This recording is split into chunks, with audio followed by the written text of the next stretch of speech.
अपने लाला को दुलार रही है, प्यारे प्यारे मुखड़े को देख रही है। लल्ला मैया से पूछते हैं, मैया आपको एक बात पूछूं? मैया कहती है, बोलो। लल्ला पूछते हैं, आपको इस संसार में सबसे अधिक प्रिय कौन है? मैया बोलती है, मेरे लल्ला से ज्यादा कौन अधिक प्रिय होगा?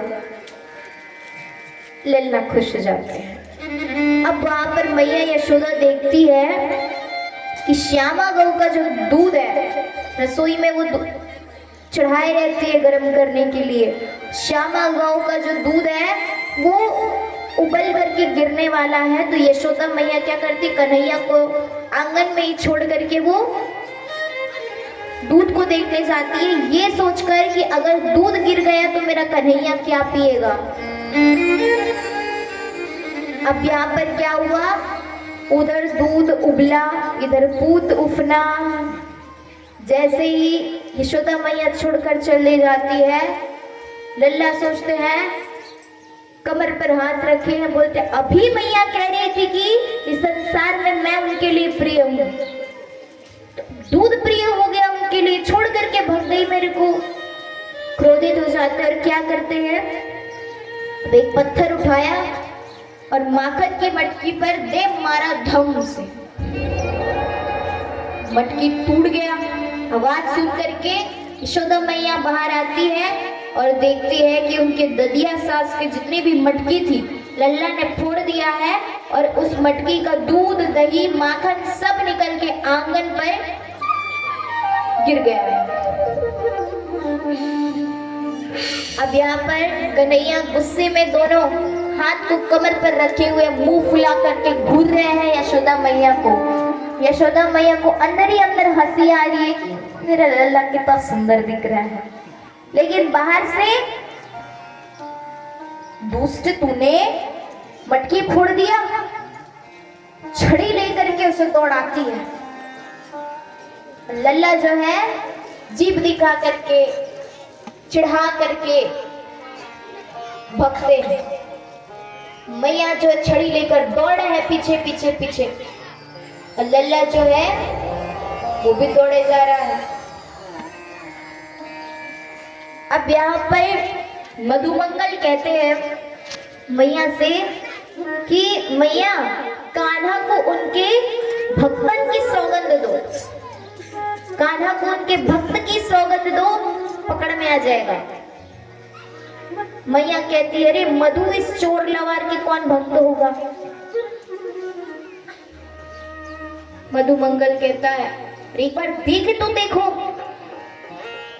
मैं बोल रहा हूं ना, एक बार देकर देखो। मैया क्या कहती है, कान्हा तो है तोरे भक्तन की सौगंध, अगर नहीं रुका, अगर मेरी नहीं हाथ आया तो कान्हा ठिठक कर रुक जाते हैं, रुक जाते हैं, आते हैं, हाथ देते, लो मैया जो सजा देना है दे दो, मुझको जो सजा देनी है दे दो। मैया पकड़ लेती है और रस्सी मंगा करके बांधने लगती है उखल में। अब उसे बांधने लगती है तो हमेशा रस्सी जो है ना 2 अंगुर छोटी पड़ जाती है। बार बार मैया जो है रस्सी मंगवाती है, लाओ, लेकिन रस्सी जो है 2 अंगुर छोटी ही पड़ जाती है। मैया कहती है लाला को कि बेटा मैं थक गई हूँ, बंद भी जा। इतनी सुंदर मधु वाणी, प्रेम में डूबे हुए वाक्य को सुन करके लल्ला जो है वो उस रस्सी में बन जाते हैं। भक्ति पूर्ण समर्पण भावना से जो मैया के कहे हुए वाक्य हैं, और भगवान जो है कृपा और भक्ति की रस्सी में बंध जाते हैं। कान्हा भाग न जाए इसलिए सोच करके उन्हें उखल से बांध देती है, और इसी दिन से कान्हा का एक और नाम पड़ा दामोदर। बोलिए दामोदर भगवान की। मैया अंदर चली जाती है। अब कान्हा क्या करते हैं, उखल को गिरा करके घसीटते हुए आंगन से बाहर लेकर के जाते हैं अब वहां पर आंगन के बाहर में हजारों पुरानी 2 वृक्ष थे, आसपास में खड़े हुए थे। अब लाला ने वो वृक्ष से निकल करके उखड़ से तोड़ दिया वृक्ष को, दोनों वृक्ष को। दोनों वृक्ष यमला अर्जुन थे, यमला अर्जुन नामक वृक्ष थे, उनका उद्धार किया, जोर से झटका दिया, दोनों वृक्ष जो है टूट गए और एक दोनों के दोनों दिव्य स्वरूप धारण करके बाहर निकलते हैं, भगवान की स्तुति करते हैं। स्तुति करके कहते हैं कि कृष्ण कृष्ण महायोगिम सत्वमाद्यः पुरुषः परः व्यक्तमिदं विश्वं रूपं ते ब्राह्मणा विदुः। ऐसा स्तुति करते हैं, अपने लोक में चले जाते हैं। राजा परीक्षित पूछते हैं कि ये जो 2 वृक्ष थे पूर्व जन्म में कौन थे?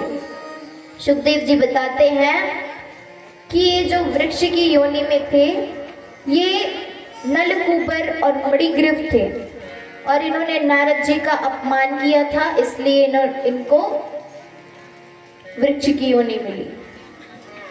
अब कान्हा 2.5 वर्ष के हो चुके हैं और खेल रहे थे आंगन में। मैया जो है माखन निकाल रही थी और आ करके कान्हा बोलते हैं, मैया मोहे ब्याह करा दो, मेरा ब्याह कर दो। मैया कहती अभी तो तू छोटा है। अब बच्चे कैसे होते हैं, उनकी बात ना मानो, रोते हैं, जिद करते हैं।